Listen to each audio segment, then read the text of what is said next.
नमस्कार, मैं रवि एक बार फिर से स्वागत करता हूं आपका अपना YouTube चैनल साइंस गुरु रवि में। गाइज, इस वीडियो में मैं आपको कराने वाला हूं बायोलॉजी के टॉप 50 जीके क्वेश्चन। गाइज, मैं आपको बता दूं हम किस तरीके से इस क्लास में आपको क्वेश्चन करवाएंगे। सबसे पहले गाइज मैं आपको सबसे बड़ी हड्डी, सबसे छोटी हड्डी, सबसे मजबूत हड्डियों के नाम बताने वाला हूं। उसके बाद में बेटा अंतःस्रावी ग्रंथियों में सबसे बड़ी ग्रंथि, सबसे छोटी ग्रंथि, फिर बहिःस्रावी ग्रंथियों में सबसे बड़ी ग्रंथि, सबसे छोटी ग्रंथि, फिर गाइज मानव शरीर की सबसे बड़ी ग्रंथि, मानव शरीर की सबसे छोटी ग्रंथि। इसके बाद में गाइज सबसे बड़ी पेशी कौन सी है, सबसे छोटी पेशी कौन सी है, सबसे लंबी पेशी कौन सी है, सबसे मजबूत पेशी कौन सी है, सबसे व्यस्त पेशी कौन सी है, सबसे सक्रिय पेशी कौन सी है। उसके बाद में गाइज मैं आपको जीवाणु से होने वाली बीमारियों के नाम बताने वाला हूं। फिर उसके बाद में मैं आपको वायरस से होने वाली बीमारियों के नाम बताने वाला हूं। उसके बाद में प्रोटोजोआ से होने वाली बीमारियों के नाम बताने वाला हूं। उसके बाद में बेटा कवक से होने वाली बीमारियों के नाम बताने वाला हूं। और उसके बाद में बेटा हम आनुवांशिक रोगों के नाम याद करने वाले हैं। तो ओवरऑल इन टॉप 50 प्रश्नों में बेटा यहां से आपके एग्जाम में बहुत सारे क्वेश्चन पूछे जाते हैं। गाइज, आप किसी भी प्रतियोगी परीक्षाओं की तैयारी कर रहे हो, अगर आपने ये बायोलॉजी के 50 क्वेश्चन देख लिए तो ये समझ लीजिए भैया आपके लिए ये क्वेश्चन रामबाण साबित होने वाले हैं। बस वीडियो को शुरू से लेकर के एंड तक देखना है। चैनल पर नया तो चैनल को सब्सक्राइब कर लेना, बेल आइकन को प्रेस कर लेना ताकि आपके पास हमारी वीडियो का नोटिफिकेशन टाइम टू टाइम पहुंच सके। आइए गाइज, आज की क्लास की शुरुआत करते हैं। पहला क्वेश्चन बताइए। पहला क्वेश्चन है भैया, मानव शरीर की सबसे बड़ी अस्थि, या फिर मैं कह सकता हूं सबसे भारी अस्थि, या फिर मैं कह सकता हूं कि सबसे लंबी अस्थि कौन सी है भैया। सबसे लंबी अस्थि कह दीजिए या फिर आप हड्डी कह दीजिए, बात एक ही है। बताइए कमेंट बॉक्स में कौन सी है। गाइज, ये है भैया आपकी फीमर, ये है भैया आपकी फीमर। और बेटा ये पैर की अस्थि है, पैर की अस्थि है बेटा, ये जांग की अस्थि है कौन, फीमर। ये बेटा मानव शरीर की सबसे बड़ी, सबसे भारी वह सबसे लंबी अस्थि है। अब सेकंड क्वेश्चन आपको बताना है बेटा कि मानव शरीर की सबसे छोटी अस्थि कौन सी है। मानव शरीर की सबसे छोटी अस्थि कौन सी है। बेटा ना जाने आपकी प्रतियोगी परीक्षाओं में ये क्वेश्चन कितनी बार पूछा गया है। ये दोनों के दोनों ही इंपॉर्टेंट है कि मानव शरीर की सबसे बड़ी अस्थि कौन सी है और मानव शरीर की सबसे छोटी अस्थि कौन सी है। तो बताइए भैया, मानव शरीर की सबसे छोटी अस्थि कौन सी है। स्टेपीज है भैया। कौन सी है, स्टेपीज है। और ये कहां पाई जाती है, ये बेटा कान में पाई जाती है। किसी को कोई प्रॉब्लम बिल्कुल नहीं होनी चाहिए। अब मुझे बताओ बेटा सबसे मजबूत अस्थि कौन सी है भैया मानव शरीर की। सबसे मजबूत अस्थि, जल्दी जल्दी कमेंट बॉक्स में बताते जाओ। सारे के सारे ही क्वेश्चन का आंसर आपको देना है बेटा, जल्दी जल्दी बताओ। सबसे मजबूत अस्थि कौन सी है भैया, जल्दी जल्दी कमेंट बॉक्स में बताओ। सबसे मजबूत अस्थि भैया, सबसे मजबूत अस्थि बहुत सारों के दिमाग में आ रहा होगा फीमर है, लेकिन बेटा मैं आपको बता दूं मानव शरीर की सबसे मजबूत अस्थि फीमर नहीं होती है। सबसे मजबूत अस्थि है बेटा आपके जबड़े की अस्थि, आपके जबड़े की अस्थि। और बेटा आपके जबड़े में अस्थियों की संख्या कितनी होती है, तो बेटा 3 होती है। ये ध्यान रखना है आपको। देखिए, एक होता है आपका ऊपरी जबड़ा, और इस ऊपरी जबड़े में जो अस्थि होती है उनकी संख्या होती है 2। एक होता है बेटा निचला जबड़ा, और निचले जबड़े में अस्थियों की संख्या होती है बेटा 1। ऊपरी जबड़े की जो अस्थि होगी उसे बोला जाता है मैग्जिला बोन, मैग्जिला बोन। और निचले जबड़े की जो अस्थि होती है बेटा उसे कहा जाता है मैंडिबल बोन, मैंडिबल बोन। तो सबसे जो मजबूत अस्थि होती है बेटा वो आपके जबड़े की होती है। और किस जबड़े की, तो बेटा निचले जबड़े की होती है मैंडिबल बोन। ये बेटा मानव शरीर की सबसे मजबूत अस्थि है। लेकिन अगर आपसे क्वेश्चन पूछा जाए कि मानव शरीर की दूसरी सबसे मजबूत अस्थि कौन सी है, भाई मानव शरीर की दूसरी सबसे मजबूत अस्थि कौन सी है? मानव शरीर की दूसरी सबसे मजबूत अस्थि कौन सी है? जल्दी जल्दी कमेंट बॉक्स में बताओ। अब तो आपका आंसर आना चाहिए भैया। मानव शरीर की दूसरी सबसे मजबूत अस्थि है बेटा फीमर। कौन सी है भैया? दूसरी सबसे मजबूत अस्थि है बेटा फीमर। कौन सी? ये वाली फीमर बेटा, जो आपके पैर में पाई जाती है। बोलो, इतनी कहानी आपको समझ में आई या नहीं आई? बोलो, जल्दी जल्दी बताओ। मानव शरीर की सबसे बड़ी पूछे, सबसे बाहरी पूछे, सबसे लंबी अस्थि पूछे तो बता देना फीमर है। मानव शरीर की सबसे छोटी अस्थि पूछे तो बता देना स्टेपिजा कान में पाई जाती है, फीमर पैर में पाई जाती है। मानव शरीर की सबसे मजबूत अस्थि पूछे तो जबड़े की अस्थि बता देना बेटा। जबड़े में 3 अस्थि होती है।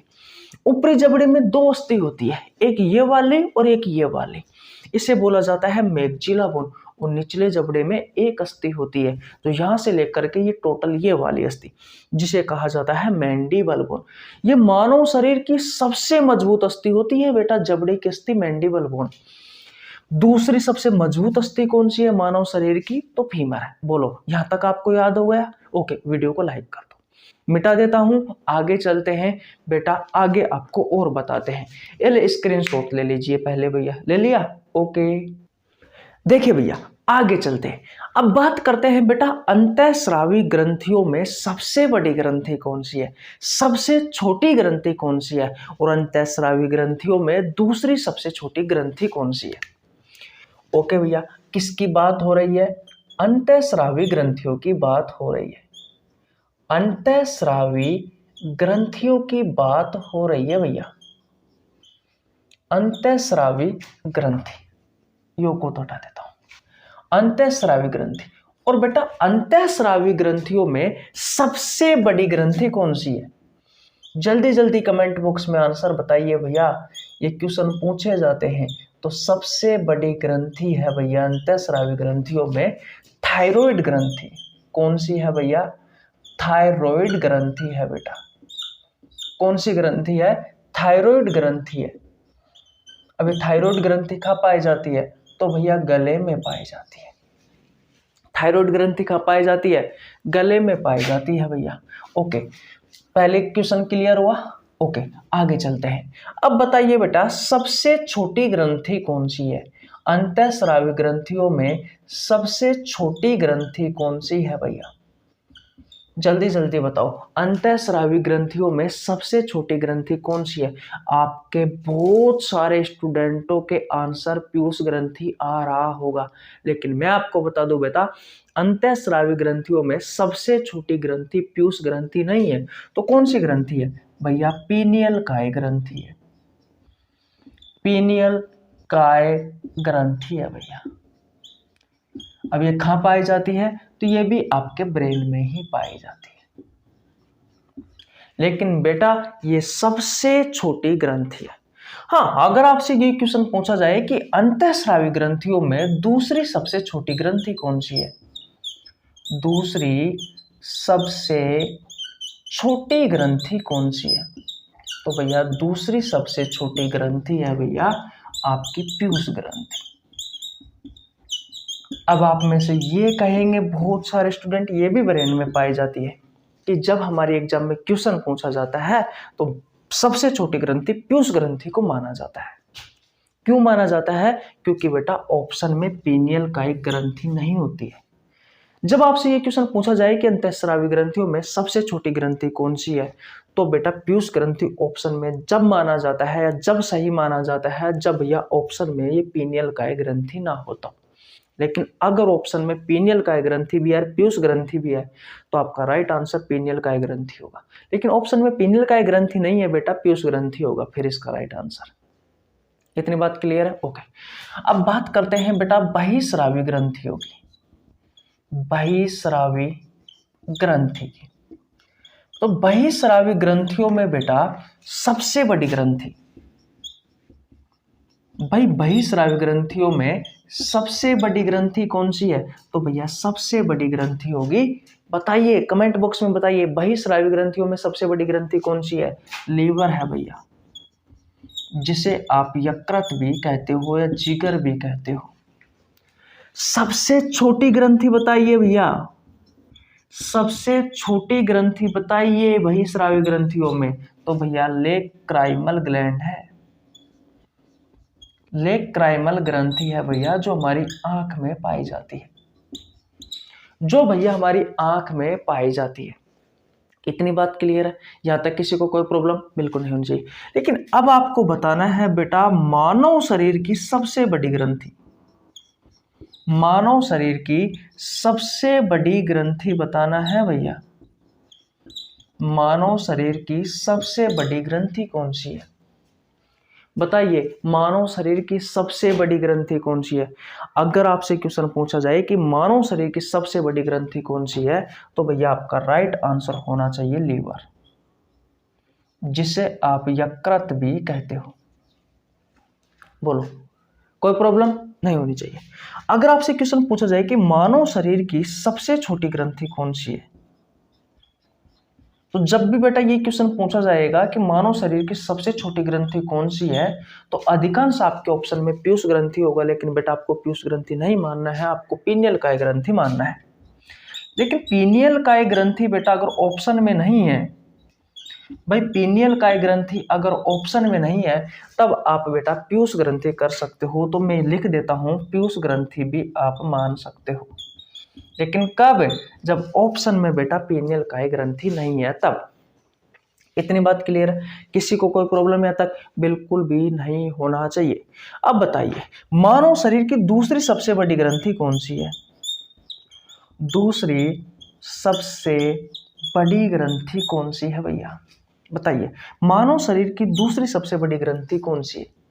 बताइए, लिख लेना भैया, एक साथ देखने को नहीं मिलेंगे आपको ये, और ना ही कोई टीचर करवाता है इनको। और यहाँ से आपके एग्जाम में क्वेश्चन पूछे जाते हैं। मैं जितने भी क्वेश्चन करवा रहा हूँ आपको, ये सभी के सभी क्वेश्चन आपसे आपके एग्जाम में पूछे जाते हैं। ये वन लाइनर क्वेश्चन है ये। बताइए, मानव शरीर की दूसरी सबसे बड़ी ग्रंथि कौन सी है? तो भैया अग्नाशय ग्रंथि है। कौन सी ग्रंथि है? अग्नाशय ग्रंथि। और गाइज आपको पता होगा, अग्नाशय ग्रंथि एक मिश्रित ग्रंथि है बेटा। अब ये अंतःस्रावी ग्रंथि क्या होती है, मिश्रित ग्रंथि क्या होती है, बहिस्रावी ग्रंथि क्या होती है, और ग्रंथि क्या होती है, अगर आपको ये जानना है, और कौन कौन सी अंतःस्रावी ग्रंथि है, कौन कौन सी बहिस्रावी ग्रंथि है, कौन कौन सी मिश्रित ग्रंथि है, हार्मोन के बारे में जानना है, एंजाइम के बारे में जानना है, ग्रंथियों के बारे में जानना है कि एक्चुअली में ये है क्या, तो बेटा एंडोक्राइन सिस्टम वाला चैप्टर पढ़ लेना। मैं आपको नीचे लिंक डिस्क्रिप्शन में दे दूंगा। अंतःस्रावी तंत्र जाके पढ़ लेना, आपको सारे के सारे ही चीजों का आंसर मिल जाएगा, सारे के सारे ही क्वेश्चनों का आंसर मिल जाएगा। इतनी बात क्लियर है? मैं एक बार फिर दोबारा आपका रिवीजन करवाता हूं। अंतःस्रावी ग्रंथियों में पूछा जाए कि सबसे बड़ी ग्रंथि कौन सी है, तो थायराइड ग्रंथि है, जो कि गले में पाई जाती है। अंतःस्रावी ग्रंथियों में सबसे छोटी ग्रंथि पूछा जाए तो बता देना बेटा पीनियल काय ग्रंथि है, जो आपके ब्रेन में, आपके मस्तिष्क में उपस्थित होती है।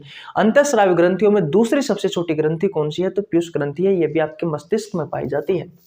बहिस्रावी ग्रंथियों में सबसे बड़ी ग्रंथि लीवर है, यकृत है, और बहिस्रावी ग्रंथियों में सबसे छोटी ग्रंथि लेक्राइमल ग्लैंड होती है बेटा। मानव शरीर की सबसे बड़ी ग्रंथि लीवर, यकृत को माना गया है। मानव शरीर की सबसे छोटी ग्रंथि पीनियल काय ग्रंथि को माना गया है। अगर ये ऑप्शन में नहीं है तो पीयूष ग्रंथि को माना जाएगा। मानव शरीर की दूसरी सबसे बड़ी ग्रंथि अग्नाशय ग्रंथि होती है, जो कि एक प्रकार की मिश्रित ग्रंथि है। इतनी बात समझ में आ गया आपको? कोई प्रॉब्लम यहाँ तक बिल्कुल भी नहीं होनी चाहिए। मैं मिटा देता हूं। अब बात करते हैं बेटा सबसे छोटी पेशी की, सबसे बड़ी पेशी की, सबसे लंबी पेशी की बेटा, और सबसे मजबूत पेशी की, सबसे व्यस्त पेशी की, और सबसे सक्रिय पेशी की। अब ये पेशी क्या होता है अगर आपको जानना है तो बेटा मैंने मस्कुलर सिस्टम आपको बहुत अच्छे से पढ़ाया है। नहीं पढ़ा है तो जाकर पढ़ लीजिए, आपको नीचे लिंक डिस्क्रिप्शन में मिल जाएगा, नहीं तो प्लेलिस्ट में जाइए, आपको प्लेलिस्ट मिल जाएगी इस यूट्यूब चैनल पर। और आगे बढ़ने से पहले मैं आपको बता दूं बेटा, आप किसी भी प्रतियोगी परीक्षाओं की तैयारी कर रहे हो, अगर आपको बायोलॉजी पढ़नी है, अच्छे कंटेंट के साथ बिल्कुल आसान भाषा में, बिल्कुल फ्री ऑफ कॉस्ट, तो इस YouTube चैनल पर बेटा आप पढ़ सकते हो। इसके लिए आपको 1 रुपए देने की आवश्यकता नहीं है, सिर्फ आपको चैनल को सब्सक्राइब करना है, बेल आइकन को प्रेस करना है ताकि आपके पास हमारी वीडियो का नोटिफिकेशन टाइम टू टाइम पहुंच जाए, और कुछ नहीं चाहिए। गाइज मैंने बायोलॉजी के बहुत सारे चैप्टर करवा रखे हैं, बहुत सारे चैप्टरों के एमसीक्यू क्वेश्चन करवा रखे हैं। अगर आपने नहीं देखे हैं तो प्लेलिस्ट में जाइए और चेकआउट करिए। हर रोज गाइज मैं सुबह 6 बजे बायोलॉजी का एक बेहतरीन क्वेश्चन कम्युनिटी पोस्ट में डालता हूं, जिसका आंसर हर रोज 100, 200, 300, 400 स्टूडेंट देते हैं। आप भी दीजिए, क्योंकि ये वो क्वेश्चन होता है बेटा जो आपसे आपकी प्रतियोगी परीक्षाओं में पहले भी पूछा गया होता है। इस क्वेश्चन को पूछे जाने की संभावना आगे भी रहती है।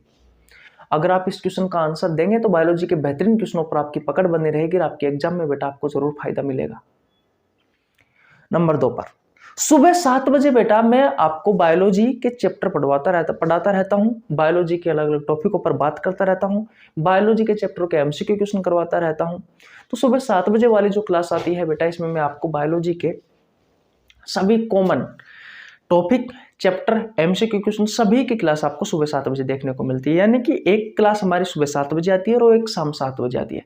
शाम 7 बजे वाली जो क्लास है बेटा वो भी इंपॉर्टेंट है, क्योंकि मैंने रेलवे वाले बच्चों के लिए बायोलॉजी के एक पर्सनल बैच स्टार्ट कर रखा है, जिसमें मैं बेटा बायोलॉजी के प्रीवियस ईयर के क्वेश्चन चैप्टर वाइज करवा रहा हूँ, जिसमें मानव रोग के लगभग हम 110 क्वेश्चन कर चुके आज तक। कल हम स्टार्ट करने वाले हैं क्वेश्चन नंबर 111 से। जो भी क्वेश्चन कराता हूं उस क्वेश्चन के नीचे बेटा एग्जाम का नाम लिखा जाता है, डेट लिखी जाती है, शिफ्ट लिखी जाती है, स्टेज लिखा जाता है बेकायदा। और बेटा प्रीवियस ईयर के क्वेश्चन कर रहा हूं, चाहे वो रेलवे की कोई सी भी एग्जाम हो, चाहे ग्रुप डी हो, एनटीपीसी हो, एएलपी टेक्नीशियन हो, या आरआरबी जेई वाली हो, या फिर बेटा आरपीएफ कांस्टेबल या एसआई वाली हो, पैरामेडिकल वाली हो, या सीनियर सेक्शन इंजीनियर वाली हो, रेलवे की कोई सी भी एग्जाम हो, सभी एग्जामों के लिए बेटा वो बैच स्पेशल रूप से बनाया गया है। कि रेलवे की भरपूर वैकेंसी आ रही है, बायोलॉजी से बहुत सारे क्वेश्चन पूछे जाते हैं। अब बहुत सारे स्टूडेंटों के दिमाग में एक चीज आती है कि सर बायोलॉजी से तो क्वेश्चन ही नहीं आते। अरे भैया, कोई पिछली साल, आज के 5 साल पहले जब रेलवे की वैकेंसी आई थी, जिसमें 1 नंबर से अगर कोई बच्चा रहा है तो उससे जाके पूछो कि उस एक क्वेश्चन की कीमत क्या है। सिलेक्शन के लिए जिस दौड़ में आप लगे हुए हो, उसमें बेटा लाखों स्टूडेंट है, लाखों। अगर आपको जीतना है तो आपको छोटी छोटी एक एक बात, एक एक पॉइंट, एक एक चीज पढ़नी पड़ेगी, तब जाकर आप लाखों में से अलग निकल सकते हो। इसलिए आपको सभी सब्जेक्टों पर अच्छी पकड़ बनाने हैं। बायोलॉजी की हम गारंटी लेते हैं, और जहां से आपको अच्छा लगता है वहां से पढ़िए। ठीक है भैया, आगे चलते हैं। अब बात करते हैं बेटा पेशियों की, कि सबसे छोटी पेशी कौन सी है। सबसे छोटी पेशी, मानव शरीर की सबसे छोटी पेशी, टोटल पेशियों की संख्या बेटा 639 होती है। ये पेशियों की कुल संख्या है। हमारे शरीर में 206 हड्डियां होती है, इस बात का भी आपको याद रखना है। 9 अंतःस्रावी ग्रंथि होती है। ये कुछ आंकड़े हैं बेटा जो आपको याद रखने हैं। ये कोई इंपॉर्टेंट नहीं है ग्रंथियों से, लेकिन ये तो आपको याद रखना है कि एक वयस्क व्यक्ति में हमारे शरीर में 206 हड्डी होती है और 639 पेशियां पाई जाती है। खैर, इन्हें मैं मिटा देता हूं। अब बात करते हैं बेटा पेशियों की। देखिए, सबसे छोटी पेशी कौन सी है, तो बताइए। सबसे छोटी हड्डी कहाँ पाई गई थी, हमारे कान में, तो बेटा पेशी भी आपके कान में ही पाई जाती है। तो सबसे छोटी पेशी होती है स्टेपेडियस। स्टेपेडियस ये बेटा कान में होती है। कहाँ पे होती है भैया? ये भैया आपके कान में होती है। ये आपके कान में होती है। इतनी बात क्लियर है? किसी को कोई प्रॉब्लम है तक? बिल्कुल नहीं होनी चाहिए। सबसे लंबी पेशी बताइए। सबसे लंबी पेशी, सबसे लंबी पेशी होती है बेटा, सबसे लंबी पेशी होती है साइटोरियस। साइटोरियस, और ये भी बेटा आपकी जांग में ही पाई जाती है। सबसे बड़ी पेशी, सबसे बड़ी पेशी, तो बेटा सबसे बड़ी पेशी होती है गलूटियस। मैक्सिमस, ये भी आपके जांग में ही पाई जाती है, ये भी आपके जांग में ही पाई जाती है। तो सबसे छोटी पेशी स्टेपिडियस कान में पाई जाती है, सबसे लंबी पेशी साइटोरियस जांग में पाई जाती है, और सबसे बड़ी पेशी ग्लूटियस मैक्सिमस जांग में पाई जाती है। अब बताइए मानव शरीर की सबसे मजबूत पेशी कौन सी है भैया? पेन नहीं चल रहा है यार।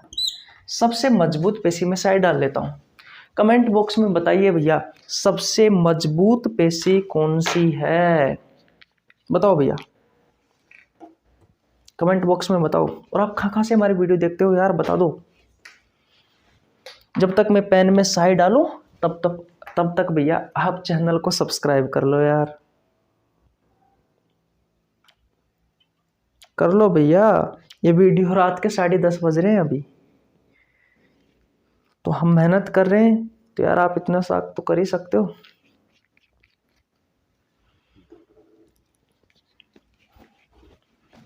देखिए भैया सबसे मजबूत पेशी के बारे में बात कर रहे हैं, तो सबसे मजबूत पेशी कौन सी है? तो भैया मानव शरीर की सबसे मजबूत पेशी है भैया मेसेटर। ये है भैया आपके जीभ की पेशी। आपको पता है जीभ एक मस्कुलर ऑर्गन है, मांसपेशी अंग है, पूरा मांस का बना हुआ है, ठीक है भैया। सबसे व्यस्त पेशी कौन सी है? सबसे व्यस्त पेशी, तो सबसे व्यस्त पेशी है बेटा कार्डियक, और ये कार्डियक पेशी बेटा आपके हृदय में पाई जाती है। इतनी बात क्लियर है। अब बताइए सबसे सक्रिय पेशी कौन सी है? भाई आपके शरीर की सबसे सक्रिय पेशी कौन सी है? तो आइरिस है भैया, आइरिस, और ये आइरिस पाई जाती है बेटा हमारी आंख में, आइरिस पाई जाती है हमारी आंख में। बोलो सबसे छोटी पेशी स्टेपेडियस कान में पाई जाती है, सबसे लंबी पेशी साइटोरियस जांग में पाई जाती है, सबसे बड़ी पेशी ग्लूटियस मैक्सिमस जांग में पाई जाती है, सबसे मजबूत पेशी मैसेटर जीभ में पाई जाती है, सबसे व्यस्त पेशी कार्डियक हृदय में पाई जाती है, सबसे सक्रिय पेशी आइरिस आंख में पाई जाती है। यहाँ तक की बात समझ में आई? ओके स्क्रीनशॉट ले लीजिए बेटा। और अब हम पढ़ने वाले हैं वायरस से होने वाले रोगों के नाम, बैक्टीरिया से होने वाले रोगों के नाम, प्रोटोजोआ से होने वाले रोगों के नाम, काउक से होने वाले रोगों के नाम और अनुवांशिक रोगों के नाम। आज की इस वीडियो में आपको सारे के सारे ही याद करवा दूंगा।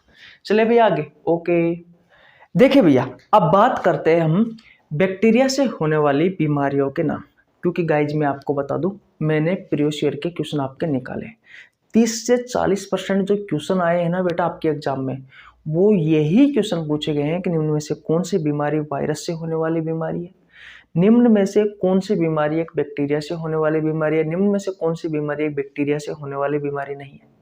इस प्रकार के प्रश्न बेटा मानव रोग वाले चैप्टर से बहुत सारे पूछे जाते हैं। इसलिए अगर आपने मानव रोग वाला चैप्टर नहीं पढ़ा है तो बेटा मैं आपको बता दूं अभी अभी ही मानव रोग वाला चैप्टर समाप्त हुआ, आज के 2-5 दिन पहले 55 क्लासों में बेटा मैंने मानव रोग वाला चैप्टर आपको करवाया था। सोचो अगर किसी चैप्टर को मैं 2 महीने में पूरा करवा रहा हूं तो उसका अच्छा कंटेंट यानी कि उसका कंटेंट कितना अच्छा होगा समझ सकते हो, आप खुद ही सोच सकते हो बेटा। बहुत अच्छा कंटेंट उपलब्ध कराया है मैंने। उस चैप्टर को पढ़ाने के बाद में आपके प्रीवियस ईयर के क्वेश्चन निकाले रेलवे वाले बच्चों के बेटा 95%, 95% क्वेश्चन भैया जो मैंने आपको कंटेंट दिया है उसमें से ही आ गया, सारा का सारा है। इसलिए मानव रोग वाला चैप्टर नहीं पढ़ा है तो आपको नीचे लिंक डिस्क्रिप्शन में मिल जाएगा, आप जाकर पढ़ सकते हो। और रेलवे वाले बच्चों के लिए मैंने बायोलॉजी का जो स्पेशल बैच है जो मैं बायोलॉजी के आपको चैप्टर वाइज प्रीवियस ईयर के क्वेश्चन करवा रहा हूँ, अगर आप रेलवे की तैयारी कर रहे हो तो जाकर देख लीजिए भैया, 100 में से 100% फायदा मिलेगा। चलिए क्लास शुरुआत करते हैं बेटा। सबसे पहले मैं लिख रहा हूं जीवाणु से होने वाले रोगों के नाम, जीवाणु से होने वाले रोगों का नाम, जीवाणु से होने वाले रोगों का नाम। पहला है बेटा टीबी, दूसरा न्यूमोनिया, दूसरा है भैया न्यूमोनिया, तीसरा टाइफाइड, चौथा सिफिलिस, पांचवा लेप्रोसी जिसे कुष्ठ रोग भी कहा जाता है, हैंसन रोग भी कहा जाता है, छठा डिप्थीरिया, सातवां टिटेनस, आठवां प्लेग, नौवां कोलेरा, दसवां पर्टुसिस, यू है ये, 11वां एंथ्रेक्स, 12वां गोनोरिया, सुजाक भी कहा जाता है। ये आपको बैक्टीरिया से होने वाली बीमारियों के नाम है बेटा, जो आपको याद रखने हैं। याद हो गई? ओके। अब यहां पे मैं लिखवा देता हूं बेटा कवक से होने वाली बीमारियों के नाम। कवक से होने वाली बीमारियों के नाम बताओ मेरे साथ, कौन कौन सी बीमारी है बेटा जो कवक से होती है? कवक से होने वाली बीमारियों के नाम। पहली है बेटा रिंगवॉर्म, जिसे आप दाद कहते हो। दूसरी होती है स्केबीज, जिसे आप खाज कहते हो। तीसरी होती है बाल्डनेस, जिसे आप कहते हो गंजापन। चौथी होती है अस्थमा, जिसे कहा जाता है दमा रोग। और पांचवी होती है बेटा एथलीट फुट डिसीज। आ गई यहां तक की कहानी आपको समझ में? लिख लेना बेटा एक साथ, आपको बहुत कम देखने को मिलते हैं। अब लिखते हैं भैया विषाणु से होने वाले रोगों के नाम। विषाणु से होने वाले, एक बार मैं लिख लेता हूं फिर स्क्रीनशॉट ले लेना, मैं हट जाऊंगा। रोगों के नाम। अब विषाणु से कौन कौन सी बीमारी होती है? तो पहली होती है बेटा एड्स।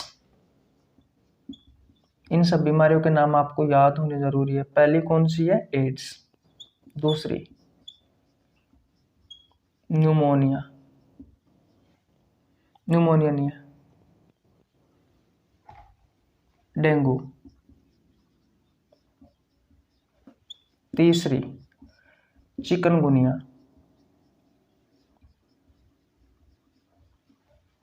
चौथी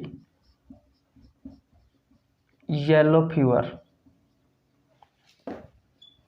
पांचवी जीका फीवर या जीका वायरस। छठी चिकन पॉक्स। सातवीं स्मॉल पॉक्स। आठवीं मीजल्स। इस स्मॉल पॉक्स को चेचक रोग भी कहा जाता है, फेमस क्वेश्चन है। इस मीजल्स को खसरा कहा जाता है। नौवा जर्मन मीजल्स। दिख रहा है? ओके, इधर लिख देता हूं। 10 पर आता है भैया जेनाइटल हर्पस। पिछली बार ग्रुप डी में पूछा गया है यहां से क्वेश्चन इस जेनाइटल हर्पस से। 11वां वायरल हेपेटाइटिस। ये 5-6 प्रकार का होता है, hepatitis A, hepatitis B, hepatitis C, hepatitis D, hepatitis E, और अब ऐसा भी कहा गया है कि F4 आ गया। 12वां स्वाइन फ्लू। 13वां बर्ड फ्लू। 14 इबोला। 15वां इन्फ्लुएंजा 16वां, निपाह वायरस 17वां, पोलियो 18वां, रेबीज इधर लिख लेते हैं 19 नंबर पर, मम्प्स 20 नंबर पर, कॉमन कोल्ड 21 नंबर पर, सार्स। यह आपके वायरस से होने वाली बीमारी है, लिख लेना भैया एक एक के बारे में। प्रोटोजोआ से होने वाली बीमारियों के नाम भी लिखवा देता हूं। प्रोटोजोआ से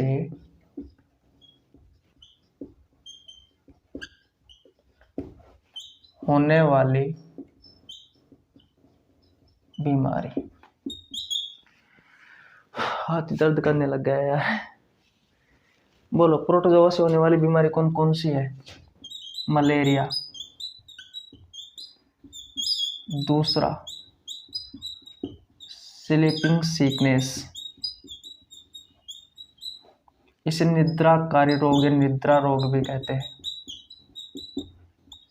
तीसरा एलिफेंटिएसिस, इसे फाइलेरियसिस रोग भी कहते हैं। फाइलेरियसिस डिसीज हिंदी में कहा जाता है हाथी पांव रोग। चौथा होता है भैया काला आजार या फिर दमदम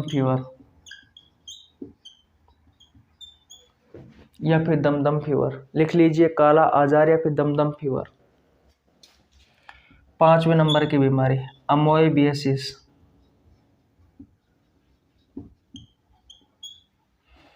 6 नंबर की डायरिया,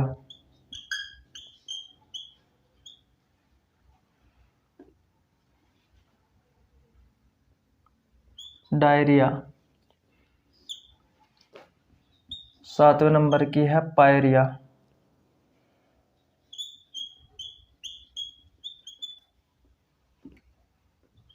अरे स्पेलिंग देख लेना एक बार पायरिया की, ठीक है। ये डायरिया और पायरिया, पायरिया मसूड़ों से संबंधित एक बीमारी है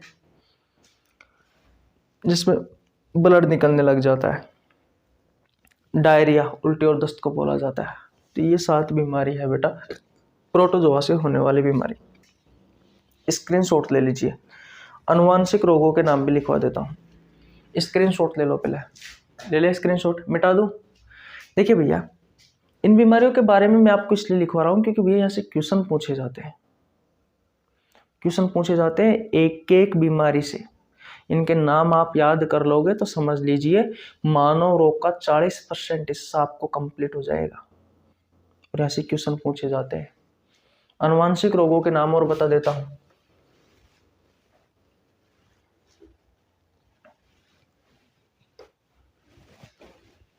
अनुवांशिक रोगों के नाम। तब तक आप चैनल पर नए तो चैनल को सब्सक्राइब कर लेना भैया,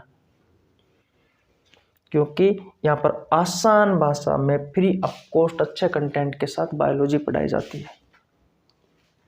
देखिए, जेनेटिक डिसीज,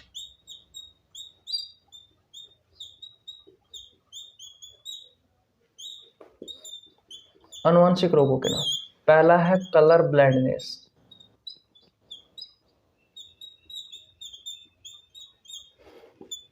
दूसरा होता है हीमोफीलिया, तीसरा होता है थैलेसीमिया,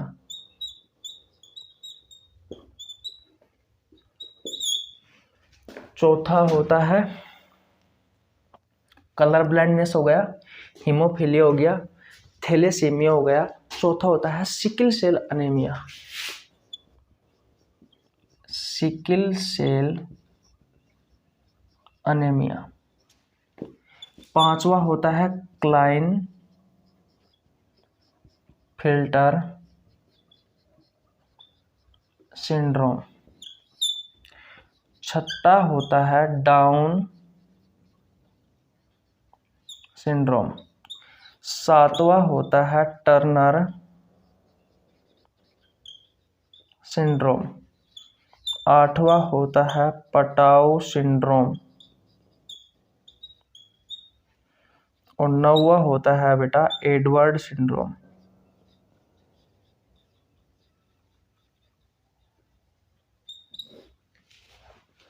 ये आपके अनुवांशिक रोगों के नाम है, पढ़ लीजिए भैया, बहुत काम की चीज़ है।